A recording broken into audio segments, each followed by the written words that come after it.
coarser screen.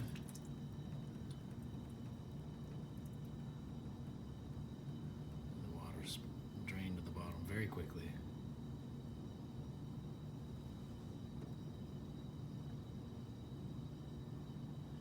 Almost all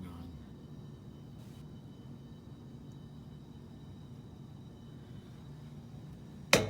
So we got coarse, medium, and fine. Coarse, medium, and fine. And the fine one is still wet. Totally drained.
Okay, so let's make it wet.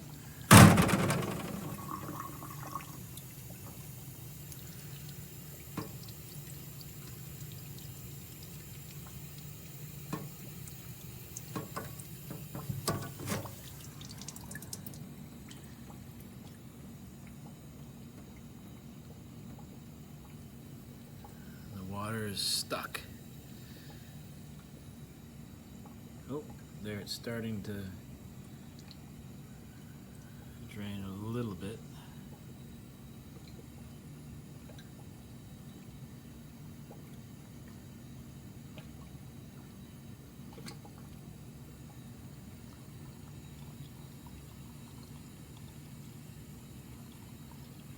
But not as fast.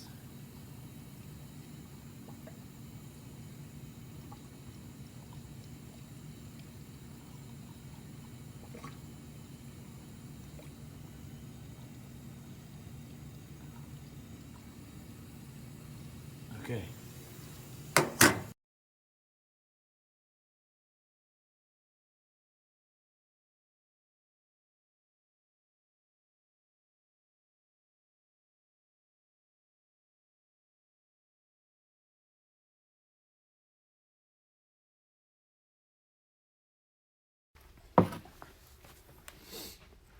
Okay, so in today's lab, the attempt here is to demonstrate how water moves through different size pores. There's the video in the folder where I show water on what are called soil separation screens. So I've got coarse, medium, and fine. And those screens, those holes, sort of create an area of adhesion around each grid hole, and the water with cohesion, or what we call surface tension cohesion, is able to span that distance to some extent. When you tip the screen up, the weight of the water between the screens starts to pull and the water drains down. With the smaller screens, the wires are close enough together that the forces of attraction are able to hold the water there. So that's showing that small holes, or micropores, will hold water in the soil. It won't drain out as easily. Where coarse holes, water will drain out more quickly. So using sponges here, we can see, all right, so this is a fairly fine sponge, and it's going to hold on to a fair amount of water. Some's going to drain, right? Like when it stops draining, right about there. Okay. There's still quite a bit more. Whoa, look at that. So that would be a good example of, say, like micropores. Whereas if I take my happy sponge, All right, let's go here. There's my happy sponge. It's going to keep draining and draining and draining and draining. These pores are so much coarser that the water just keeps draining. Now, it will not completely drain, but, you know, whoop. Oh, now it's got a funny face. But at the end of the day, the coarser pores don't hold as much water.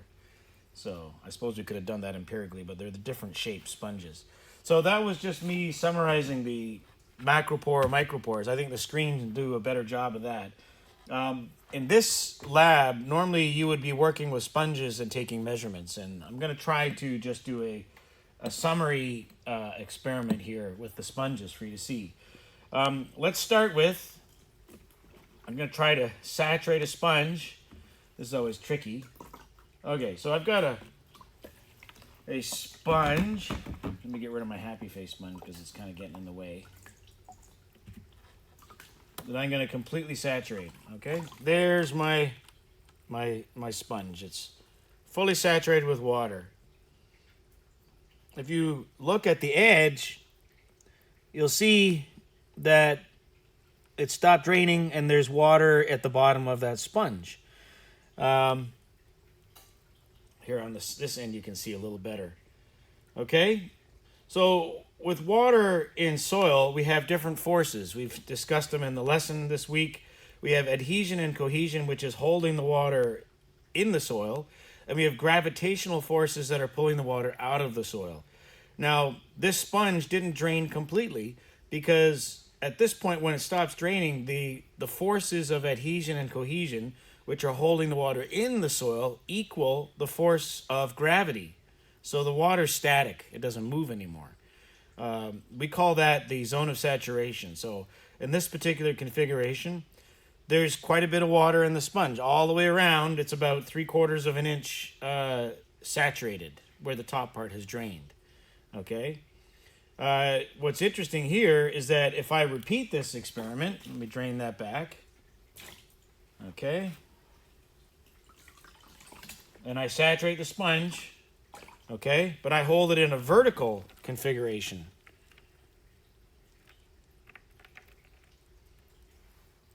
You'll see the sponge drained down completely until it's right about the same 1/3 of an inch, 1 inch that had drained.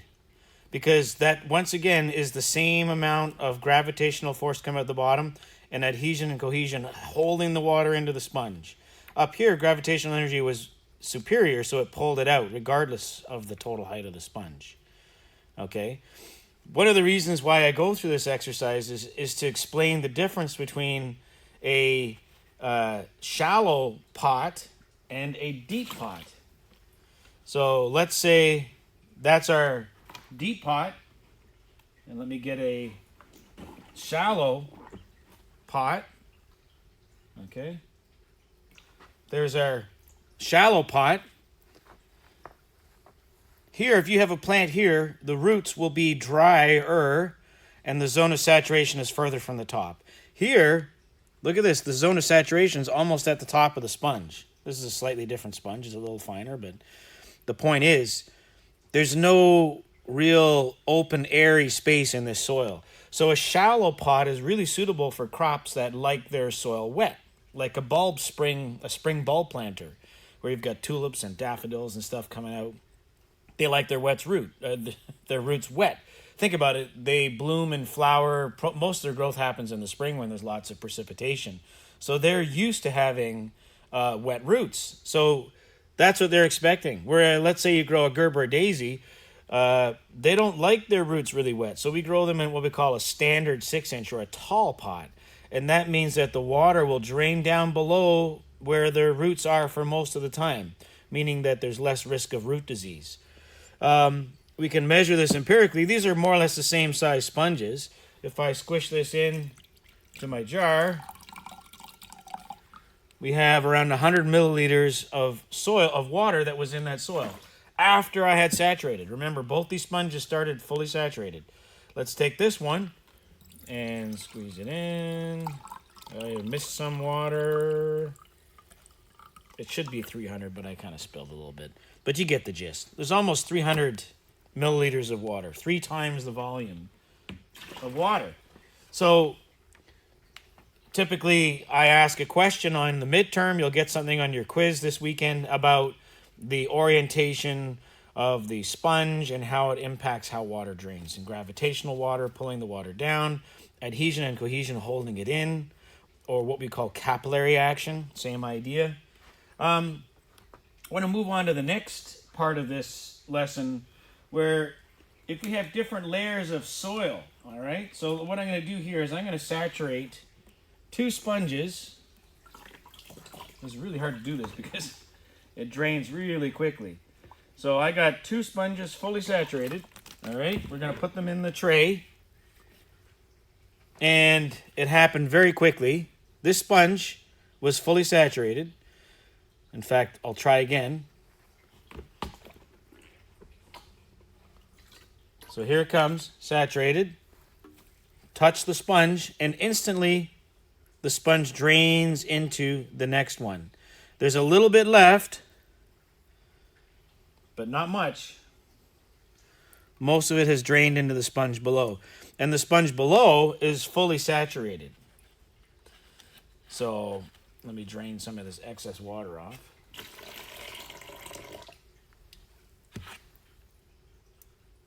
Essentially, this is a dry sponge. If I wring it out, that's what I'm getting, 25 milliliters. It's dry. So when the sponge was alone, we had 3/4 of an inch of water still in it. But in this case, there's soil with similar texture. This sponge represents soil. The below, that even though they were separate, this will, when it's in contact, will draw the water down further. So this behaves as if it's a continuous column of soil. Why am I talking about this? That's because when we have soils of different texture, in the class I talked about putting gravel underneath your pot. And so let's go back to our coarse happy face sponge. This is really coarse foam, okay? And I have a smaller sponge, fully saturated, right? There it is, fully saturated. I'm going to place it on top of my coarse sponge. Now, unlike the last experiment where the top sponge drained immediately into the lower layer, here we have a textural boundary, right? Just like that gravel at the bottom of the pot. So the water stays completely up to the top of this sponge. It is not draining into the sponge below. So this is where in golf greens, this is put below the soil, about a couple of feet below the surface, so that if for some reason, let's say I start watering my golf green and the golf green's like, hey, I'm saturated, then it will leak out the bottom. So it's going straight through the sponge. It acts like a check valve. But notice the sponge itself stayed at the exact same full saturation. How do we know that? If I take it off and I go over here, I have full sponge of water. This is a little smaller, so it's 200 milliliters, right? So that's a textural boundary.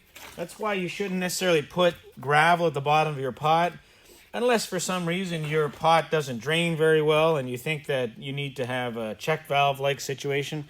But keep in mind that that gravel is going to push the zone of saturation higher, closer to your roots.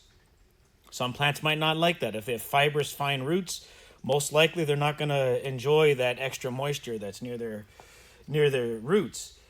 So to cap off, we talked about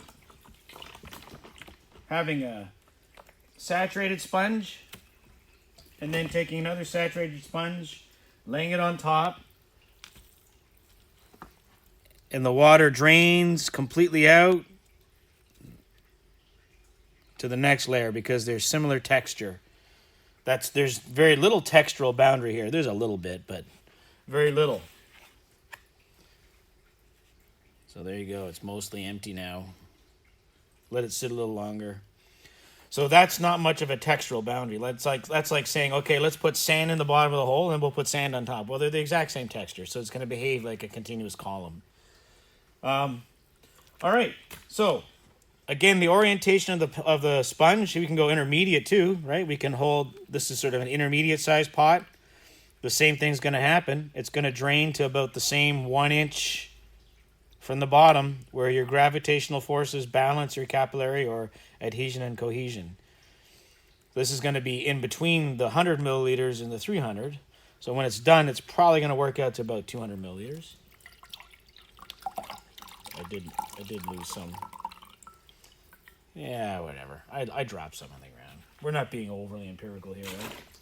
It's horticulture. Anyways, all right. I hope you enjoyed that. Make sure you remember for the midterm what these different configurations represent, right? So shallow pot for roots that like wet soils, tall pot for roots that don't like wet soils to keep that zone of saturation away from the roots. And then, of course, there's the whole idea of a textural boundary, which acts as a check valve where if you put too much water in your soil, it can leave, but otherwise it stays in the soil so you don't dry out too quickly. That's how we keep our golf greens green in July, for those of you who golf. I golf maybe once or twice a year, and I'm terrible. But, hey. All right. See you next time.